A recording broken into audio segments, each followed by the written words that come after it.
Throw that kickstand down, pop a Coldwood, and sit back and relax. It's time for the John and Heather Show, featuring John and Heather Toto, Florida's favorite biker couple, documenting the biker lifestyle and bringing you the latest in events and interviews from the biker world. And now, here's John and Heather. Hey, it's the John and Heather Show coming to you and you over there live from our production studio, riding with this fine bunch back here, born to ride. It's a beautiful Taco Tuesday. It is a beautiful Taco Tuesday, Cha-Cha Tuesday, or whatever you want to call it Tuesday. It's your Tuesday, and you can call it whatever you want to call Name it. Whatever Because you my want. mommy said so. Your mommy said you were special, too. That's right. My mama said I was special. How's everybody doing out there? I would like to say to all the men out there, happy late Father's Day. Happy Father's Day to all the fathers Yep. out there and all the single moms that are acting as fathers out there. There's a lot of single moms out there, and they always And get all the respect. single dads that are acting as fathers and doing single father work. Yep, I remember when I was a single father, on Mother's Day, Kudos- they would give me a card. Kudos to you. So anyway, I had a really good birthday. Father's Day. I'm sorry, I worked all day. I'm kind of tired. He just got home, guys. Literally he's threw like my a butt in the whirlwind. shower and got here in front of the microphone so I could talk to everybody out there. I had a great Father's Day. It was really good. All I really wanted to do the whole day was just watch TV and do nothing. Relax. He wanted to vegetate. Excuse me, guys. Vegetate. Yes, I wanted to vegetate, and what I also wanted a good steak. So I wanted a good steak, and Heather got some potatoes and sweet corn, and I was like, that sounds like a really good meal. So And I got some good steaks. that's true. That's some sirloin. So where I'm in the kitchen, my daughter's in there watching Daddy cook, and it's not like she's young. She's 25, and I'm in there, and I'm cooking in the kitchen. I open up the cupboard, and I pull the spices out, and I set them down. I reach down to grab a pan that's on a cupboard next to the stove. I stand back up. I forget that I had the cabinet door open, and where is it? Right here. So I get my head right. See it? Right there. I stood up, wham, right into the door. Bam! All of a sudden I hear the bam. Got dizzy. I dropped the pan. My kids started screaming, and I was bleeding. I still cooked dinner, though. So anyway, After we put a Band-Aid onto him, goofy Band-Aid. he didn't want it. I had a big old Band-Aid on the side of my head. I he looked fought like an us idiot. tooth and nail. Because I looked like an idiot running Who around with a cares? big old It was Band-Aid on just my head. us. Still, I felt like an idiot It having a was big just Band-Aid on my head. us. So we had our dinner, and I opened up some nice presents. Heather got me a cool present. See, I got a chainsaw, and I got an electric chainsaw. The electric chainsaw never could cut through enough branches. The electric chainsaw always jams up on me. So Heather got me a handheld electric one that cuts down branches up to like 4 inches thick. Now, It's really cool. It's a neat looking it's little neat. thing. I want to try it out tomorrow on a tree, the little tree that died in my yard. So I'm going to go ahead and I'm going to cut it down. But I'm going to take that with me. I'm going to put it in the rig because It's going to go in our motorhome. Yeah, I got angle grinder. I got a drill. I got with drill bits. I got a pneumatic drill. And now I got a chainsaw, a little handheld chainsaw. I'm telling you right now, I know it's going to come in handy. Oh, I also bring a leaf blower with me because to tell you the And a truth, vacuum. and well, yeah, I always bring my vacuum because I can't stand sand inside my rig, and no matter where I go, it's full of sand. So I want to vacuuming a lot, try to keep it clean. He always does. He always I- keeps the rig so beautifully clean. I just can't it is stand. always nice and clean. Yeah, in I there. can't stand walking on sand. Like if it's a regular hardwood floor and I walk on it and I get Yeah. sand on my feet, something about that I just don't like. That's like wearing a new pair of boots on my Harley and I scuff up the toe while wearing no shoes on a dirt floor. I don't know, it just makes my feet feel dirty. I just don't like it. So I am constantly cleaning. the motorhome. I'm going to go ahead and I'm going to wax that sucker coming up here real soon to get ready for our 1,980-mile trip to Sturgis. 2,000 miles. Just say 2,000 miles. That's a 3-day Why do you say drive. 1,980 miles? Because It's 2,000 miles. It's not 2,000 miles. It's less than 2,000 miles. It's 2,000 less miles. than 2,000 miles. It's You don't gotta 2,000 drive it. miles. I do. I gotta listen to you while we drive it. Yes, you do, because And you it's are my gopher. 2,000 Yeah, but you get to miles. go up and you get to get up and go to the back and pee. I can't do that. I pee for you. No, it don't work that way. I pee for you. It don't work that way. Because you pee for me and I still got to pee. So it don't work. Yeah, I'll play the smallest violin in the world for you. I know. pee for you. In my hand. Here you go. Oh, yeah, okay. So we're getting ready for that. I'm getting the rig ready because Sturgis and it is is awesome. so much Hey, work. do you have the play schedule, baby? I do. I have the play schedule. Hold on one second. Okay, just gotta go ahead and pull it up here. No, we got the lineup for Sturgis, and they just went ahead and booked. Who did they just book this on the schedule? Pop Evil. Pop Evil. Yeah, Pop Evil's the new one that they just went ahead and they signed. And for Sturgis. Saliva. And Saliva. So let's see. We got here. I'll look at the other screen here. We got opening day, August 1st. We got ZZ Top. August 2nd, we got bare knuckle boxing again. And I mean, it was awesome. The bare knuckle boxing, literally, you could hear these women smacking the hell out of each other from 50 feet away. I mean, I wouldn't say smacking. I mean, these women were, bam, hitting each other. And they were, what, 105 pounds? And then right after them was followed up with the heavyweight men. That were It was great, man. They were bam, Colin bam, McGregor came bam. out. Dana White came out. Just an awesome, awesome show. That was bare knuckle boxing. That's always fun to watch. And then after that, we have the Gene Simmons band that's going to be playing on the 3rd. That's going to be a good show. I don't know if he's going to play. And then Kiss. after that, we've got, Five Finger Death Punch Punch. coming up on August 4th. and that'll That's- do it. That is going to be outrageous. I remember when Jelly Roll and Kid Rock played, they had 30 to 40,000 people. I really think Five Finger is going to pack it out even more than that. At the best place of And all, following- Sturgis Buffalo Chip. And then following, which is kind of weird, following Five Finger Death Punch, we have Jason Aldean going from one extreme to the other. So Jason Aldean, he's going to be singing country on August 5th. Then August 6th, we have Nickelback. Awesome, awesome. I love Nickelback. They're so raunchy. I love them. Nickelback. The new stuff's not as raunchy, though. No, but sing me some of their old stuff. Go, go, go. I like your pants around your feet. Bam, bam, bam. I like the dirt that's on your knees. And I can't sing. He can sing. I like the way you still say please while you're looking up at me. You're like my favorite damn disease. Oh, God. Yeah, I can't sing, but that's the lyrics. And after Nickelback, we have on the 7th, Marilyn Manson.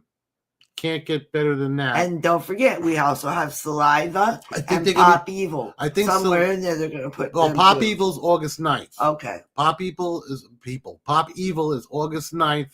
And then more than likely on the 8th will be Saliva. Yeah. Because I know they got to squeeze them in there somewhere. So that should be their whole lineup. This is going to be incredible, 85th guys. anniversary. You got to be there. It's coming up. I already got my PTO time put in for me Which to be was able to. hard. Tell them what you had to go through. Well, the to thing do is, where this. I work, you can't take off more than 2 weeks in a row, and that's with anybody's job. You want to go travel, you want to go see Sturgis, you need to put in enough time to do it. Now, the problem is for me, it's a 3-day solid drive there and a 3-day solid drive back. So that's 6 days out of my vacation that I got to allot just to be able to drive to get to Sturgis, and that's just kind of how it is. So, what I'm going to do is I got off from the 28th through the 14th. And I did that only putting in 2 weeks off because since I work 3-day, 12-hour shifts, I could take those days and I could kind of move them out. So technically, I only took 72 hours of PTO, which you have to be able to take too. You can't take 2 weeks of PTO, more than 2 weeks of PTO if you don't have PTO. Right. Like, let's say I wanted to take 6 days off and I only had enough for 5, I couldn't take 6. So thank God I got enough hours in there. I haven't called off the entire year. I've been trying to save my days. So as of right now, I got 80 something hours. I need 72 that left them in there. And I took 72 hours, which is 36 one week, 36 the next week, only 2 weeks off. I can't believe you were able to get it. But the way I got those 2 weeks off, and then I scheduled myself here and here, and had all this time off. So even though I'm taking 2 weeks off on the books, I'm really getting off 19. I still don't understand how you managed to do that. It's just you see my schedule, how wonky it is, because yeah. I have like this day, and then I'm off, then I work these 2, then I'm off, then I work 2, then I work 1 off, then 2 more, then 5 off. So if you kind of squish your days together towards the ends, you can get a lot more days. Like I could work a Friday, Saturday, Sunday 1 week, and then like a Monday, Tuesday, Wednesday the week prior, and have all that time off in between, and I still work my 2 weeks. I see. Said the blind man to his deaf dog. Yeah, I like that. I see. Said the blind man to his deaf dog. But it wasn't that easy for you because they switched it up. Oh, yeah. See, how it used to see, for some reason, when you work for a big company, they always like to put more and more and more technology in your day, which is not always productive. That's the easiest way of putting it. If you wanted to schedule time off, you open up the binder, you found the month, you found your name, and put, I'd like these days off, I would like vacation. And you wrote it in like any other person does for any other job. Me, no, we got this new thing called Timpani on our computer that we have to log in, set our preferences, set days we don't want to work, days we do want to work, days we want to, days we don't want to. And, it's brand new. It's brand new. You got to put in your DNA. And my what? My TNA. DNA. Oh, my DNA. Yeah. Not your TNA. Yeah, and he's a urine stool sample for the computer to work practically. That wouldn't surprise me next. So anyway, and it's the first month we're using it. Wow. And the first month we're using it has to be the schedule that I need for vacation. Yeah. Yeah. Which I'm lucky because I told you that my friend's flying to Hawaii. Yeah. I got a friend of mine. I got a vacation in Hawaii for 10 days in Honolulu for $3,700. Him and his girlfriend. I'm going to spend more than that in gas. It would. I don't know how. How that they get a flight was $1,500. A round trip ticket to Hawaii and back only cost this man $1,500. How did they find the ticket? I couldn't drive. Let's say they had a highway to Hawaii and a highway back. I couldn't drive to Hawaii and drive back with a fuel efficient car for that much money. No, I couldn't. And is the hotel included? For $3,700, yes, in Honolulu. Wow. Yeah, I couldn't believe it. Wow. He's only going to one island. He's not doing the island hopping thing. He's only going to one island, which saves a lot of money. He's not going on a tour, so he didn't have to pay them. Him and his girlfriend just got a room for 10 days. 10 days. Somehow that only cost them another $2,200. So you want to take me to Hawaii, you say? Why not? That'll be our next vacation. We'll go to Hawaii. The only problem is there's no bike rallies in Hawaii. We can't fly the bikes out. How do you know there's no bike rallies in Hawaii? I'm sure there's bike rallies in Hawaii. I bet you're right. I bet you are right that there is. But I don't want to go to a bike rally without my bike. And the only thing you can really rent that's cheap in Hawaii are scooters. Yeah, no thanks. No, a scooter's like a fat chick. They're fun to ride, but you don't want to be seen in public with one. Oh, you never heard that? That's an old person. Yeah.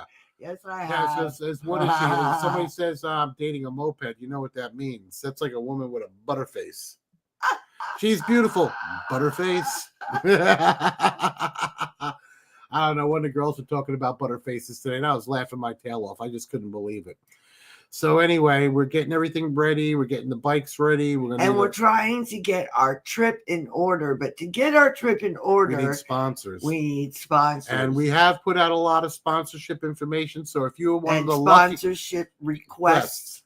So if you're one of the lucky recipients of Heather's requests, please peruse it and give it a good look. And we can always help spread the word of whatever association that you're with, your brand. whatever business, whatever brand, because we will be at the largest biker rally in the U.S. handing out business cards, flyers, talking about you, doing videos. Putting you on our live stream. Putting you on our live stream. Everything you could think of, because when we're at Sturgis and we're filming, as soon as I open up that camera, it's thousands of hits. So any of you guys out there that we sent our sponsorship papers to, please go ahead and look at it. It's a really good opportunity for both of us because we get gas to go down the road. You get more people in your bank, and A lot of times, that's an awesome thing to do. We're going over everybody, even the attorneys. We're trying everybody right now. Yeah. We're definitely trying. We're working hard Yeah, on it. because it's coming up to the wire. Because That's why I'm telling you, we're not going to be able to make it to go to Sturgis without our sponsors. Yes, we can, but it's just really tight. We'll have enough to get there and back, and just not enough to buy a whole lot of stuff. We don't buy anything. But it doesn't matter. We don't buy anything. We bring our food. Yes, we don't buy anything because we don't spend money on anything. No, we don't. We bring our food with us. The only thing we buy is more food. Yeah, and I'll tell you right now, for anybody that likes going to the bike rallies all over the U.S. like we do, one of the things, especially, I have to recommend you get a motorhome, a fifth wheel. We love it. We totally love it. Anything, as long as it has a refrigerator, a shower, and a bathroom, and a place to crash. That's all that matters. We love our way of life. And a microwave, and for me, a coffee pot. Yeah. A few things like that. A microwave, a coffee pot, a little refrigerator, and a shower, and a toilet, and a place to lay my head down. We're good. You could do that with and room for your dogs. Room for the dogs. You always got to bring the dogs because the dogs come with us everywhere. So always my suggestions, if you want to save money on a lot of these excursions that we go on, because we go to a lot of rallies. Heather and I, throughout the course of the year, we go to at least 6 of the biggest in the U.S. Besides like Laconia, which we got to get to. We haven't been to Laconia. We have to go to Laconia. But Barbie's been talking about Laconia. Yes, she just got back from Mama Tried. Yeah. We have to go to Mama Tried. Yes. We would like to go to Laconia. Yep. I would like to go to the Smokeout Rally. Okay. So those are 3 that we would like to do. The Smokeout Rally? The Smokeout Rally is supposed to be good. The Cycle Source puts it on. You mean smoke? No, Smokeout. Smoking ribs. Yeah. Smoking ribs. Rally. Okay. I didn't know, because I'll tell you right now, when we're driving up there, we have to pass through Missouri. Now, Missouri is a fun state because that's where my grandson lives. And I get to go see my grandson. And it's also a state for me because it's a 420 state. Legal 420 state. I'll tell you right now, when we pulled, and that's for me because, of course, I peruse the 420. I remember when we pulled through Colorado. As soon as we hit the Colorado border, there were green neon signs that said $70 an ounce. As far as and my eyes went bing. $70 an ounce. We're talking about green neon. Pull over, John. Pull over, green John. Neon signs. And a lot of these stores were actually bigger than the Colorado stores, because we went to Denver, we went Pull to over, Boulder. John. Everywhere we went. Pull over, John. Pull over, John. Money. Poor John couldn't get anywhere down the street. Pull over, John. Like I was saying, if you have your bumper pull, your motor home, your coach, whatever you ride, you stock it with food, you stock it with groceries, goodies, and all the clothing that you need, and your pets, and just hit the road, because you could really do a lot of these rallies without spending any money. Once you pay for admission, we can teach you how. Slip, basically the rest of the money spent is things that you bring with you.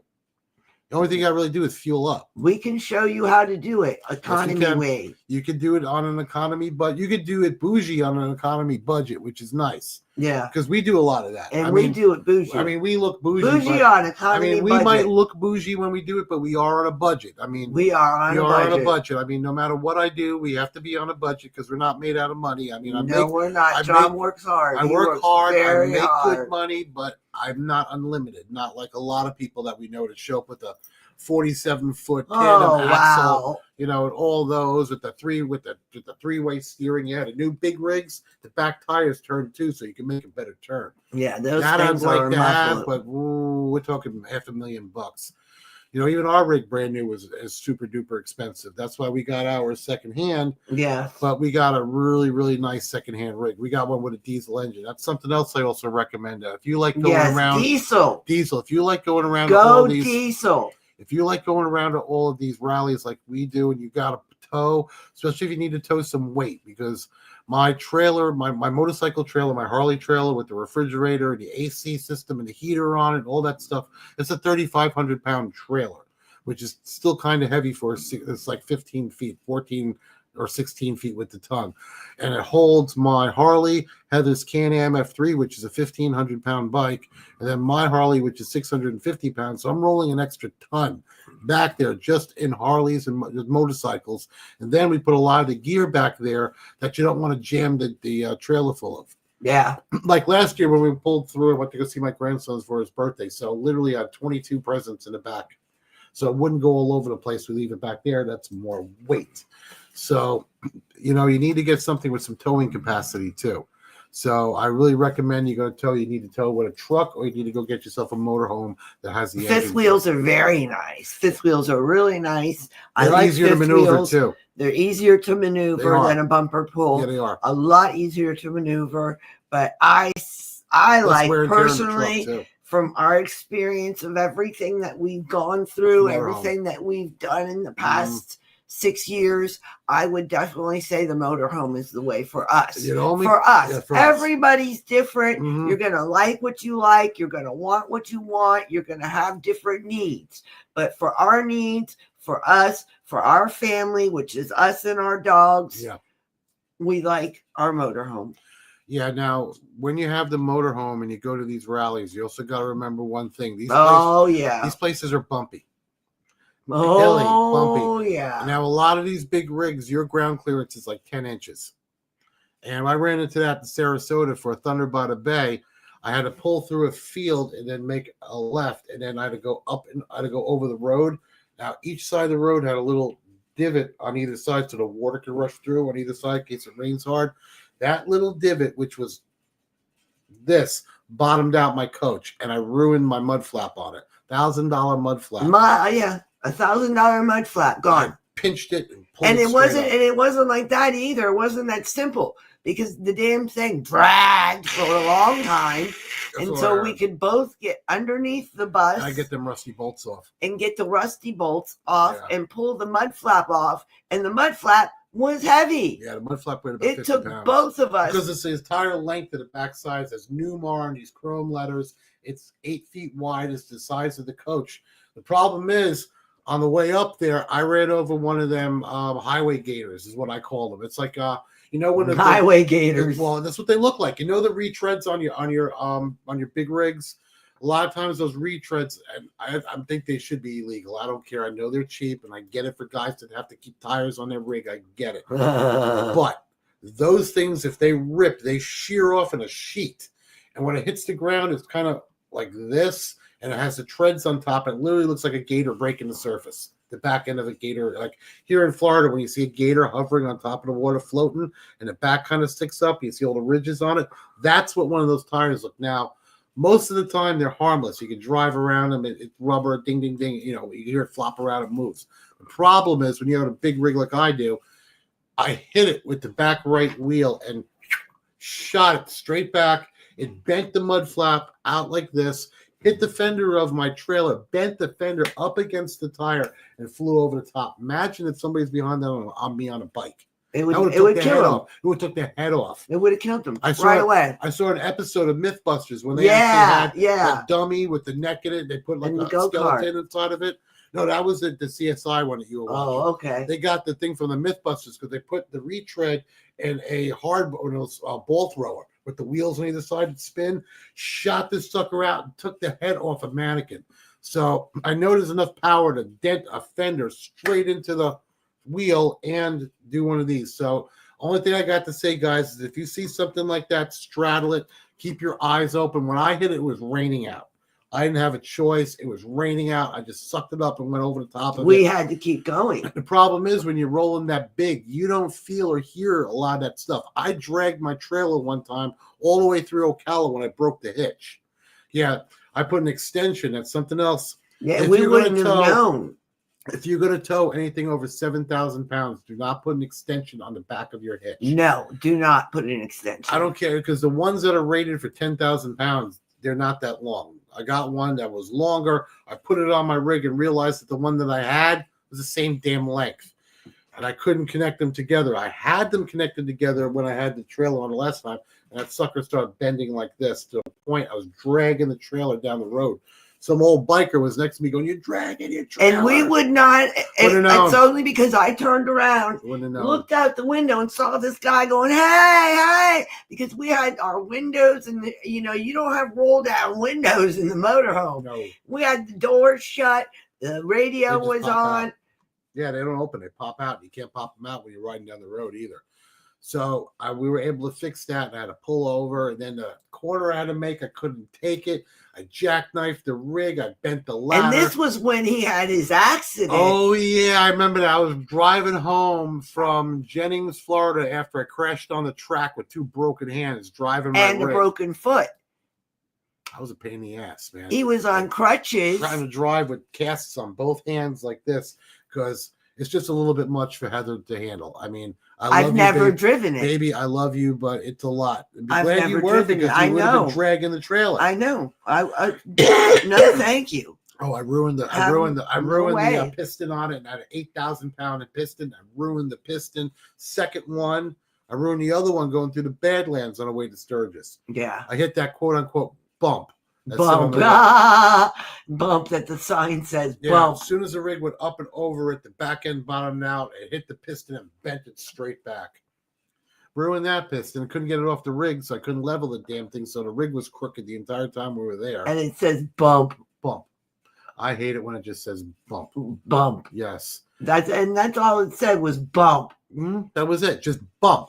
I mean, when you see a sign that says bump, next time when I see a sign that says bump, I'm slowing down. Yeah, slow down. I don't care what's happening behind us. I'm going to clench my butthole. My sphincter's going to do that. Because there's no way. I mean, when I see something like that, especially if you're in a rural area, like, well, shoot, we were climbing up the side of a mountain when I saw this thing. Again, nothing I could do. And then the other thing you got to worry about when you have a rig are bridges.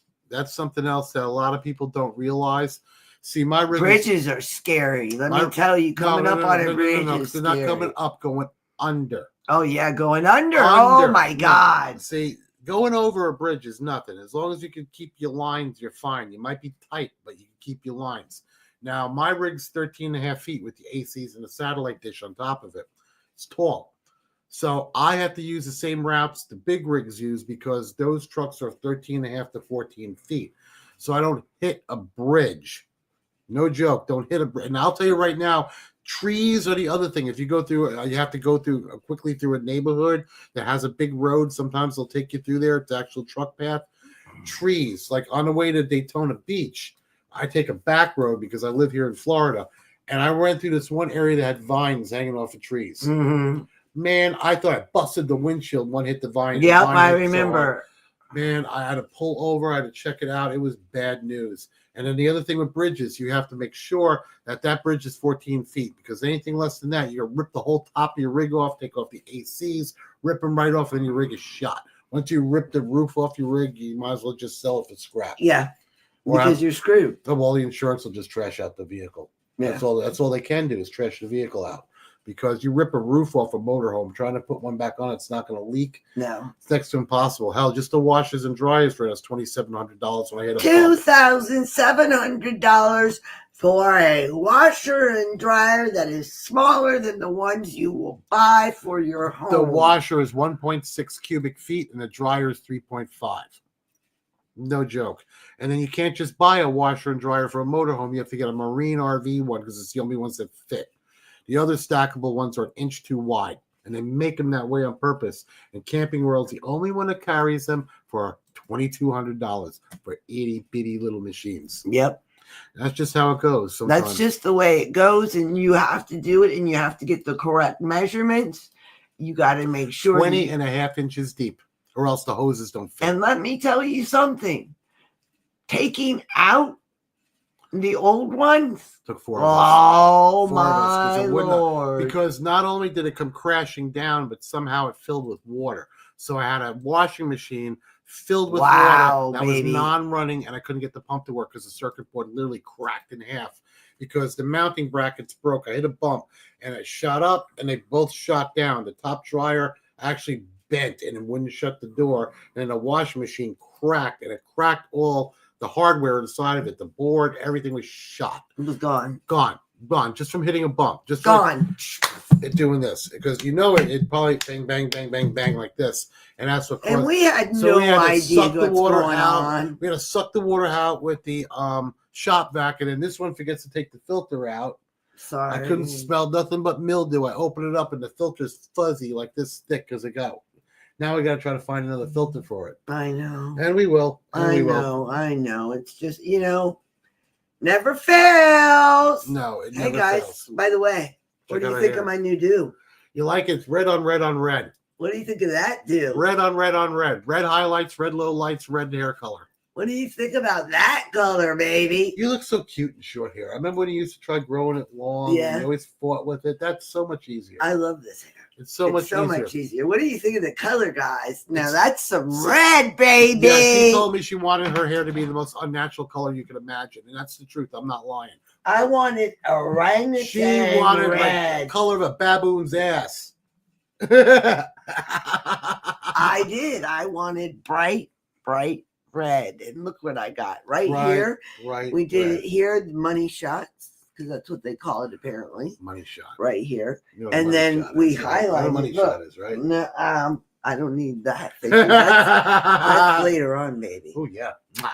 And then look, we highlighted it. See how it's highlighted all over? Mm-hmm. And then today we trimmed my hair. Shaved the back. Well, you got your bandana on. You can't see it. Yeah. But you got to see. If I go like this, you can see she shaved her head back here. Look at this. You see it? I can see it on the camera now. Yep. So she shaved the back of her head, dyed her red on red on red, and now she has the cutest hair imaginable. Thank do. you, baby. You do. You're adorable. Thank you. You do. Even I the love bandana you. matches. I love you too. you. Thank you. You want to watch a video, guys? Let's go put one on real quick. Let's watch a video. All right. Let's see. Love isn't always in words, but it's in everything he does. The quiet sacrifices, the steady support, the belief in you even when you doubt yourself. He may not always say it, but he feels it. Every struggle, every success, every step you take. So if you can, take a moment today. Call him, hug him, tell him you see him. Because a father's love, it's forever.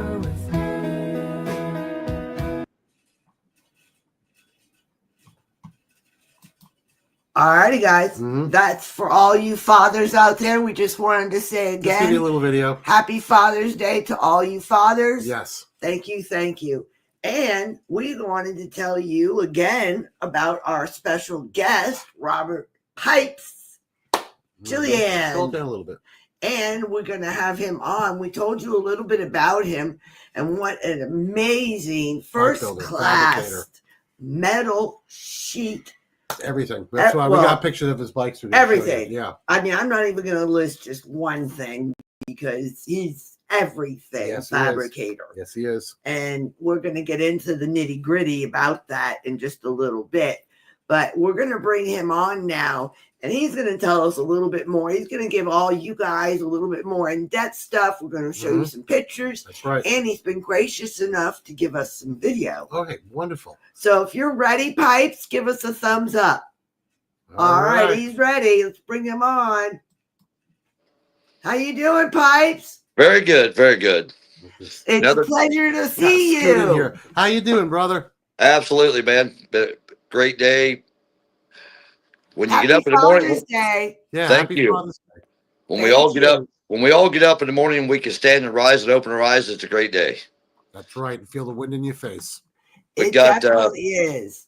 Now, Pipes, tell us a little bit about yourself, where you're from, what your passions are, and what you really love to do. Well, before Absolutely. you start, Wait, oh, okay. So I was, I'm sorry.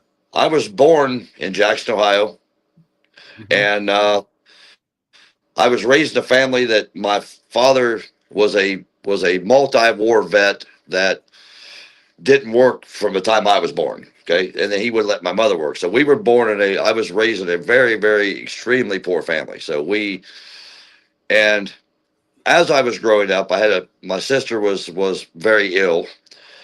So with my mother taking care of my sister and so forth. So coming up through the times as a kid, you don't understand when you see people that have things like, you see a kid with a nice bicycle or Mhm. whatever. And because you can't have one, you wonder why can't I have one of those? Right.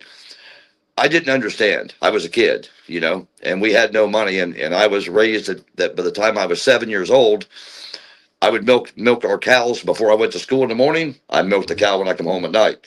I was raised behind a team of mules in a garden from the time it looked like a set of ape hangers today. I was a little kid with a pair of reins around my neck, right?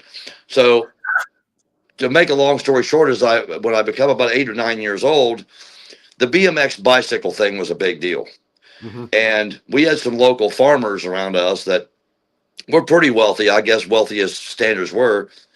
And they had these fancy bicycles, and I just couldn't have one of those. So I started going to junkyards, and I found a frame, and then I found wheels, and then I literally built bicycles in our back door garage, in the small garage we had where we shoot our horses. And I taught myself to paint. My dad didn't teach me to work on motors or teach me to do any of these things. So I was self-taught. And so I learned to paint and obviously it took me many, many times to get it right.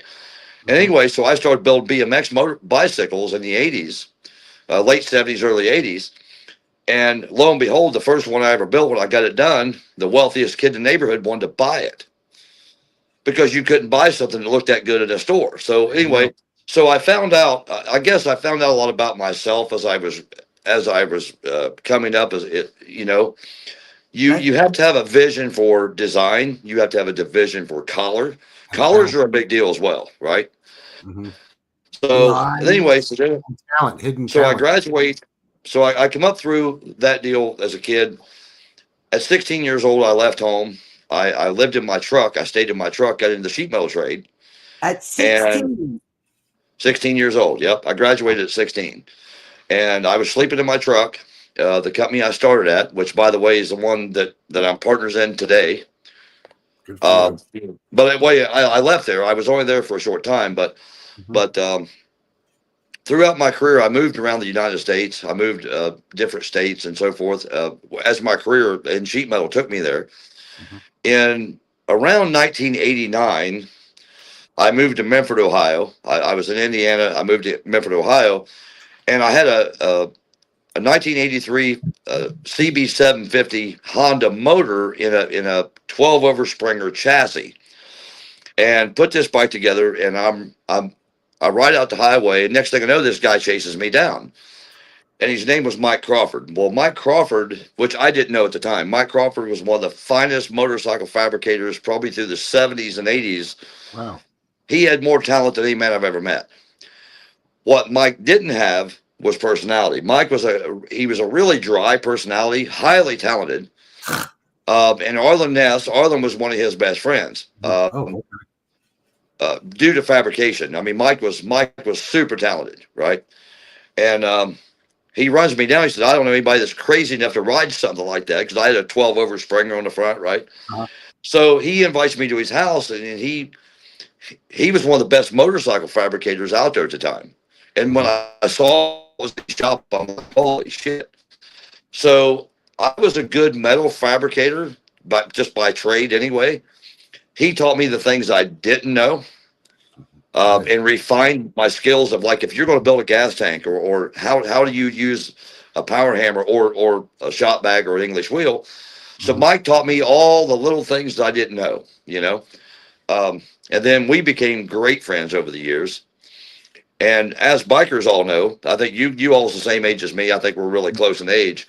When I built my first show bike that I went to Easy Riders with, okay, this was in 1994 when I went to Charlotte. So we used to ride. We would take a ride on weekends on true custom motorcycles, okay? I remember pulling into a roadside rest on an $80,000 custom motorcycle, and the people would load their kids in the car and leave. You know what I mean? They thought, here comes these damn bikers. We're hauling ass out of here. Yeah. Okay, now you fast forward 25 years, everybody wants to be one, right? That's right. You pulled up and they thought they were going to get robbed, and they did. They did, yeah. So I mean, I've watched this whole culture change, and all of a sudden it became the thing to be cool, right? But I will say, all these generations that in the 90s to the 2000s, I think was the best custom motorcycles and talent that probably I've ever seen in my life. Yeah. As we fast forward to today, I don't see massive frame modifications. I don't see hand-built tanks like I once did. There's only a few of us doing that. I mean, there's only a few people out here that can actually So Rob Roll, I don't know if you guys know Donnie Smith, of course. You know who Donnie Smith is. Well, Rob Roll that works in Donnie's shop is a true metal fabricator. Okay. He is a true fabricator. So you got Rob Roll, Roger Goldhammer, Paul Yaffe can, the Shadley brothers, myself is probably, that's your group. I mean, that can truly hand build motorcycles. Yeah. And nothing wrong with any of the rest of them out there. It's just that's not their thing. They're not going to hand build it, right? It's because of machinery, I think. Well, and They've taken the over. first one I ever built, I actually used quilts that my mother made, and I actually had hammers and pounded that thing and put my dad's lead shot behind it to do it. Wow. So, I mean, it's not so much equipment. I think equipment's ruined, in my opinion, the CNC equipment's ruined talent, in my opinion. It's a different kind of talent, right? So, you know, the first thing is you have to be able to visualize what you're going to build. Yes. And if you can't truly visualize what it is, and here's I think where the normal public messes up when they say they want a custom motorcycle is it's easy to pick up a magazine. And I had this done to me once years ago. A gentleman came into my shop and he said he buys like 15 magazines, right? So he says, I like these wheels. I want this gas tank. I want this rear fender. And I said, it would look like dog shit. And he's like, well, what are you talking about? I said, well, you're picking a certain part that you like, but the fact of the matter is, if I took all these things you like and put it together, it would look like a piece of spaghetti that's somebody shit on, right? I mean, it's not, there's no design there. So, and people can't see colors, they can't see overall design, right? And you can't, and the people that can't see it, you can't explain it to them. That's So true. in around 2009, I quit doing bikes for customers. Okay. So what I started doing is I build my own. I will design one. Me and my son will design one ground up. I'll build it. I'll take it to the show or wherever I'm going. If somebody wants to buy it, great. If you don't, that's fine too, because I dealt with that so much. I used to argue over paint colors, wheels, you know, just Yes. oddball parts. And it's like, I'm not here to argue with you, right? Yeah. Yeah, because definitely you get sick of that after a while because really it's your vision. And you want to be able to build a bike that's your vision that somebody else likes. And they can Right. take your vision home with them. And it's unique and it's one of a kind. That's why I can't stand when somebody has a chopper and they pull in with like an iron horse. You know? Right. Or Yep, a big yep. dog. I call them cookie cutters.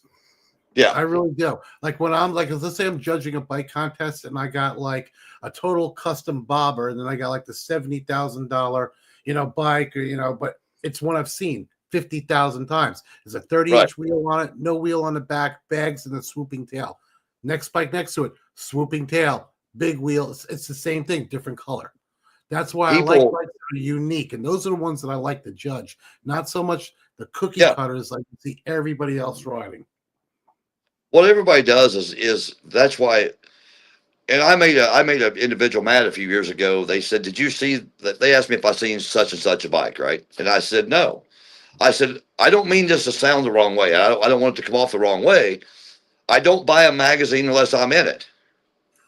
You know. I don't blame you. and well, here, and guys, here's the thing. It's like if you keep looking at everybody's stuff. Builders don't buy magazines unless their stuff's in it. The reason is it screws with your mind. Mm-hmm. Okay. If you're like you're saying, if one guy sees a big wheel bagger when all that fad started, right? Now, next thing you know, this carries on for 10 years. And here's what the public doesn't know. When the big wheel bagger thing started, right? So one of my great friends, she was the designer for Renegade. She was actually running Renegade wheels at the time. Wow. And we're at a show in Charlotte, North Carolina, and every magazine you would pick up had a big wheel bagger in it. Okay. And Carrie said, I said, Carrie, how many 26-inch wheels did you sell last year? She said 8. Okay.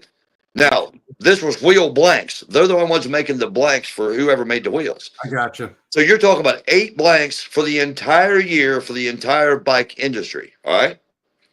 I said, how many 21s did you sell? 250,000. Damn. Because a 21, you could bolt on the bike, no frame modifications, buy you a nice fender, have a cool bike. But what happened was people was looking to big wheel. So if you figure you had 6 magazines, she was doing 8 wheels a year, and people would see that thing on the cover, assuming that that's the fad, that they're selling hundreds of these things, when the reality is, and then when you see one of our bikes in a magazine, it's 3 years old. Okay. You see what I'm saying? So what I built, so it takes me 2.5 years. Most of your professional builders will take a year to 2 to build a motorcycle. One that took, and the public doesn't see it. Okay. So then the time we get it out of our shop, go to a show, say Michael Lichter or whoever shoots it for the magazine, and then it takes 9 months to get in the magazine from the time they shoot it. All right. That bike's 3 years old before the public sees it.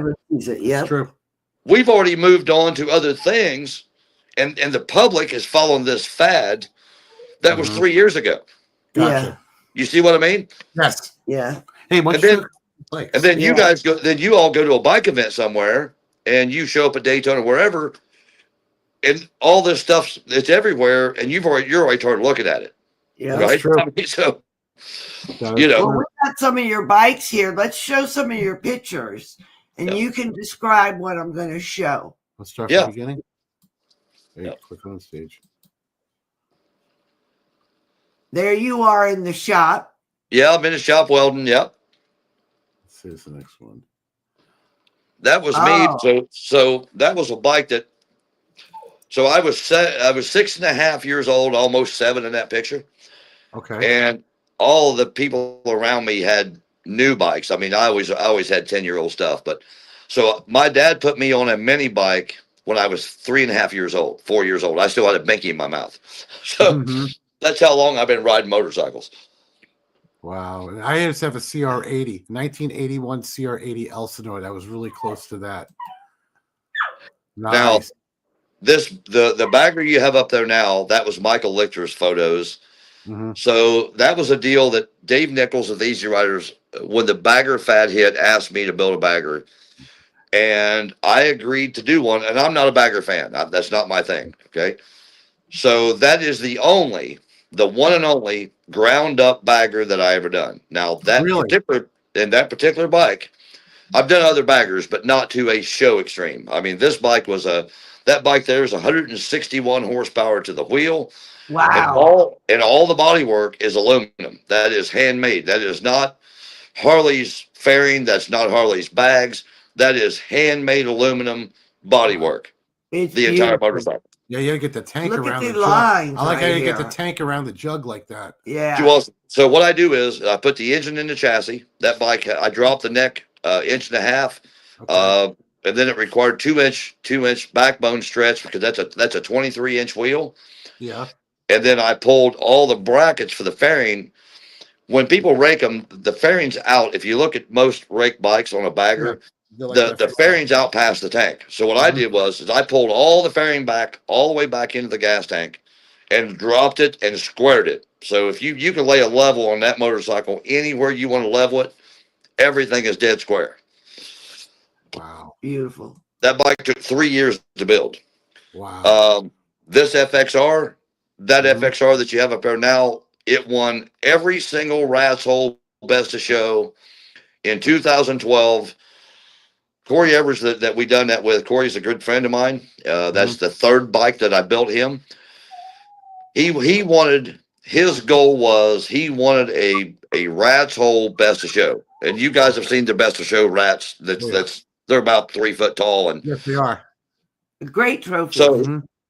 So yeah, and we're talking about the Best of Show when it's about 3 foot tall and it's a pretty hefty trophy. Yeah.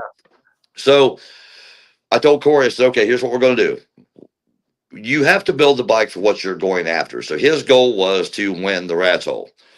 Okay. Not only did this young man, bike than yours. Corey's bikes are totally different than yours, though. He does all the big wheel baggers and stuff. Well, no, the Corey Everts is who owns this bike. Oh, I thought. not I think I was so sorry. I was thinking. Yeah, of you're talking about Corey Souza. Souza. You're talking about Corey Souza. Yeah. I'm sorry.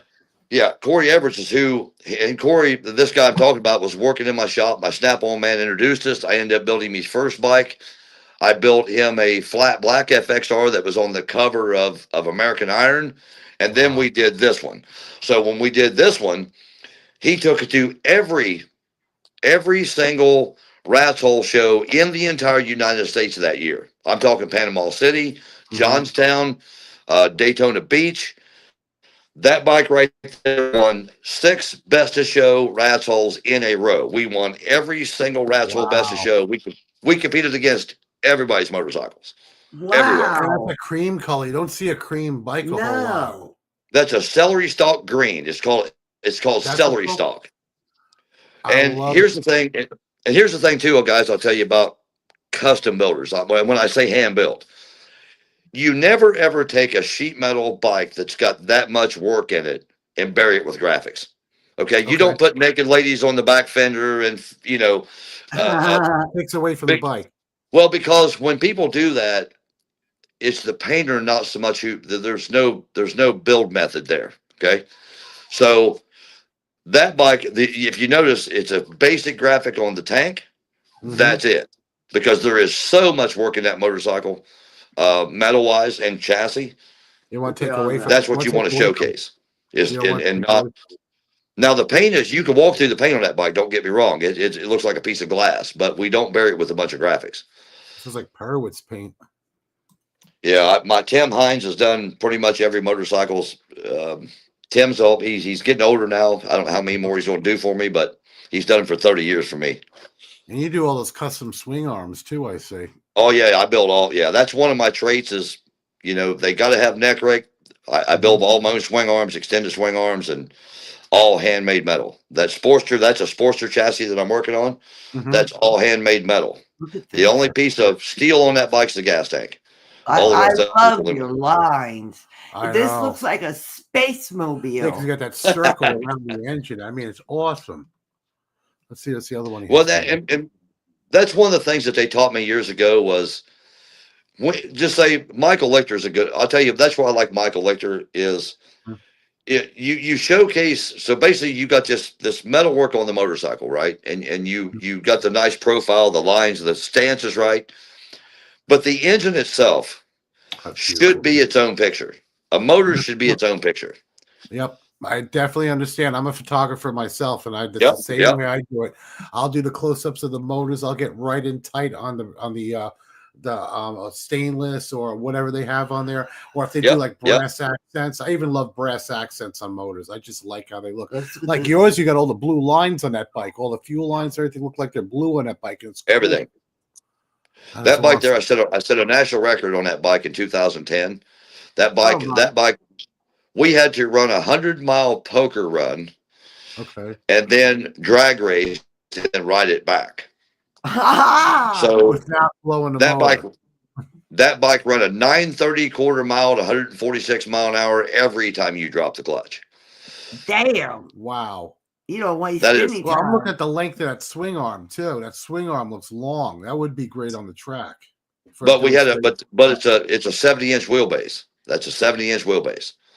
So I ran the Street Pro class. So I ran Street Pro for many, many years, and so some tracks are 68-inch, some are Uh-huh. 70. So these bikes are set up with an adjustable swing arm from 68 inches to 70 inches. You can't be over 70. Okay.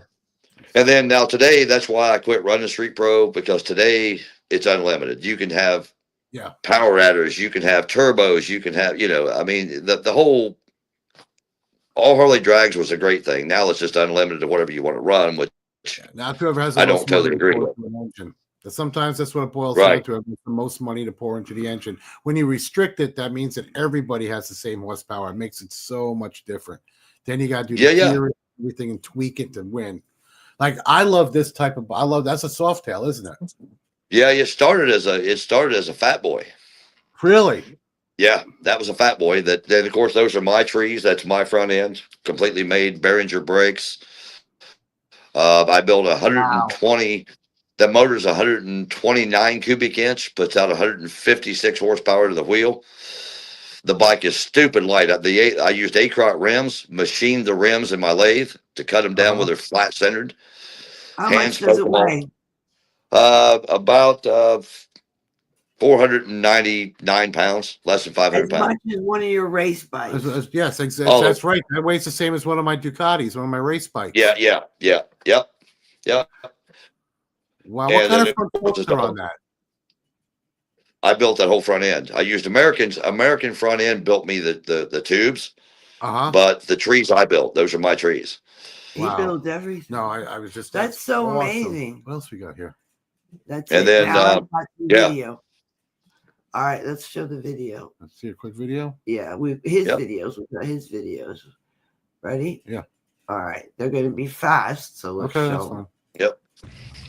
Good evening. Coming to you live from Gilland Custom Motorcycles in Jackson, Ohio.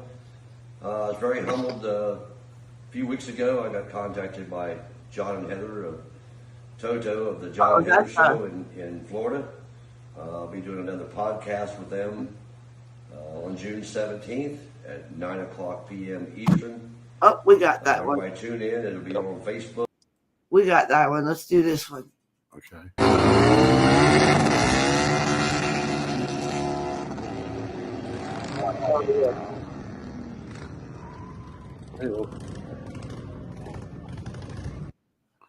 Let's show it again.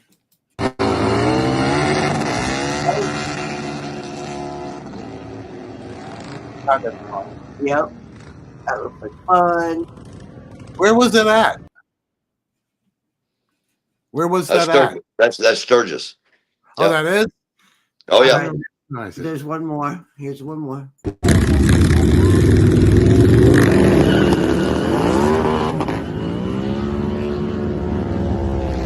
Got him. He's riding. There he is in his yellow hamster shirt.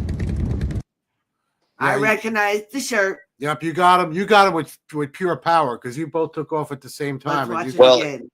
So what I got to do there, John, is I'm running way more power than most people out there. So, I just got to let him go, let the clutch out. I can't even really hit the throttle till I'm in third gear because that bike's 205 horsepower, naturally aspirated. And we took videos last year. I'm still smoking at the 8th. I mean, the tires just roll. It looks like a jet engine at the 8th mile. So, and so anymore, like I'll run my bike. Crazy John will run his. We try to put on a show for the crowd more than anything. I mean, there's, in reality, a street bike that's in the 170s to 190s today is, and even turbo bikes, you can get up to 215 horsepower on a turbo, but they're horrible at drag racing. So, I mean, and I mean, believe me, now Nick Trask is, I love Nick. Nick's a great friend of mine, but the turbos are just on a drag strip. It's the naturally aspirated big bore motors are they're just quick and 60 foot, that is awesome. I mean, I love drag racing and I love racing too because I do some track racing, and I'll tell you right now, I love doing that. So even drag racing is awesome because every time I get a bike that's that much power and I try to do it, I can't keep the front end on the ground. It's always been my issue when I've tried to drag race one of them bikes. What you have to do, so we run custom clutch for the track. I think we're having a little bit. So of basically, jet when lag. you drop the clutch, if I'm on an actual racetrack environment, you drop the clutch and the tire doesn't spin, you let the clutch do the work. And then about 80, 90 feet out, you lock it up. Once you've got some wheel speed. Because then you could get all the torque out of it that way once you get the clutch all the way out. It has been, let me tell you, thank you so much, Pipes. It has been an absolute pleasure to have you on the show. Now, do you said you don't really take customers now. So I was going to ask you, do you have Instagram is basically your It's own? like we lost our feed here. Yeah, can you hear me Can you now? hear now? Can you hear me? Can you hear me now, Pipes? Pipes, can you hear me? He's freezing up. Hello. Hello? Can you see me now? Pipes. Pipes. I wonder what the heck happened. I don't know. There's something wrong with the feed. Okay. Pipes, can you hear me? Can you hear me, Pipes? Okay, just text him. Pipes. Can you hear me? He's freezing up too on his end. Hello, Pipes. Okay. All right. Okay, well, looks like we're having a few technical difficulties here. Got Yes. it. All right, you can't hear us, Pipes? That's where our host went, folks. Can Can you you hear us? me? Wait, you coming through? Can you hear us? Can you hear us, Pipes? That's the one. All right, go ahead. How about now, Pipes? I just saw you move. Can you hear me now? Well, guys, thank you so much for joining us on today's show. Hey, Pipes, how about now? It's been an absolute pleasure. Mm-hmm. We're trying to text you right now, Pipes, to let you know that I just gloved out. All right. Well, listen, that's been our hour anyway. I'm sorry we had technical difficulties right towards the end of the show. But guess what? At least we got to hear everything that Pipes had to say. Yep.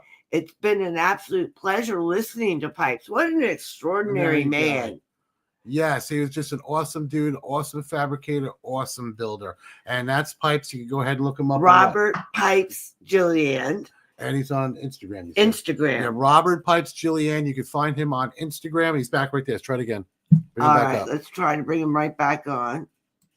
Can you hear me now, Pipes? Yeah, sorry about that, guys. I don't know what happened there. Yeah, That's because okay. I could see you, but you were frozen. You were doing one of Yeah, those. yeah. Hard Anyway. to say, right? We were getting ready to close the show out, but we wanted to tell you thank you so much. We wanted to say it's been an absolute pleasure to have you on. Yes. And how could people get in touch with you if they wanted to get in And touch see your with you? bikes and everything else. Yep. So Instagram, CG Gilliland. We're pretty easy to find. YouTube. I mean, if you type in Gilliland Custom, our stuff's Can on you spell YouTube it? as well. Can you spell G.I. that, please? Yeah,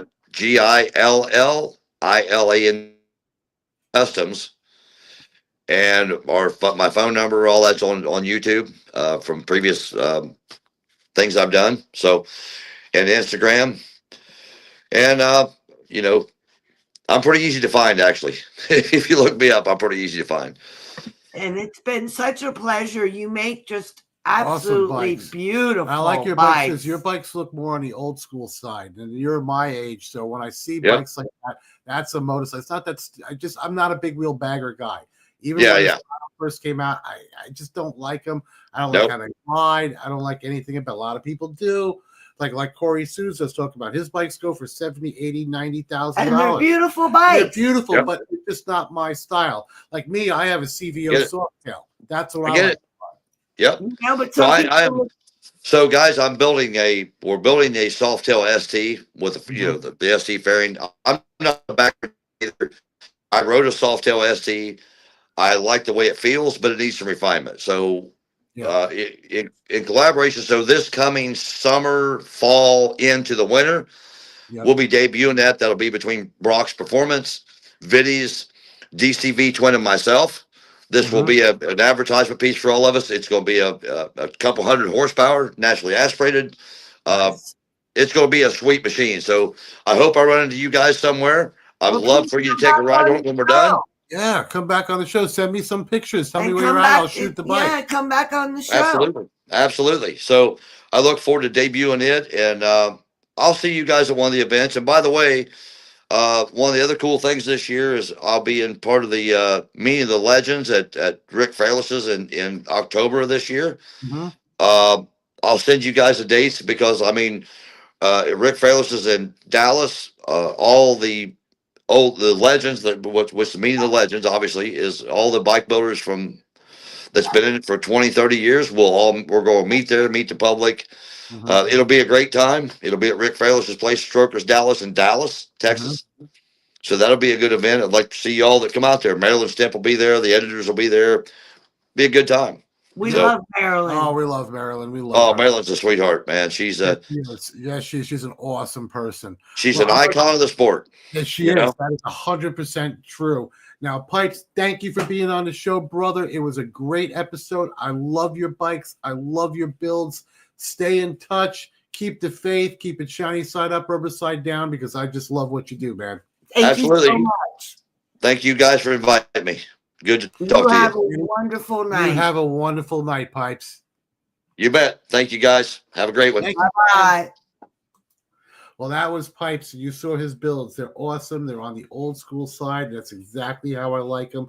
The bikes have character. The bikes have class. And that's why. And when you get a bike like that, you're going to be the only one with it. Yeah. That's why I was getting into what I call the cookie cutter bikes.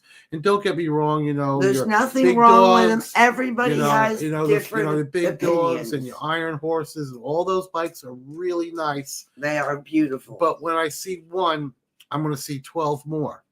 The only difference is the color, the patterns, the graphics, and maybe some chrome. yeah. They all have a John, 320 everybody's rear. different on what they like. They all got a 7-over rake. They're all the same way. Me, I like something different. That's why I like my CVOs, pumpkin orange, and it's a Softail. Who rides a pumpkin orange Softail with 18s on it? Me, because it's something that somebody else don't have. I got a 29-inch sissy bar. Why? Because it's different. And that's why I like that type of stuff on the bike. And that's why I love builders that still have that old school flair. And that's why he has a wife with bright red hair. Graphics.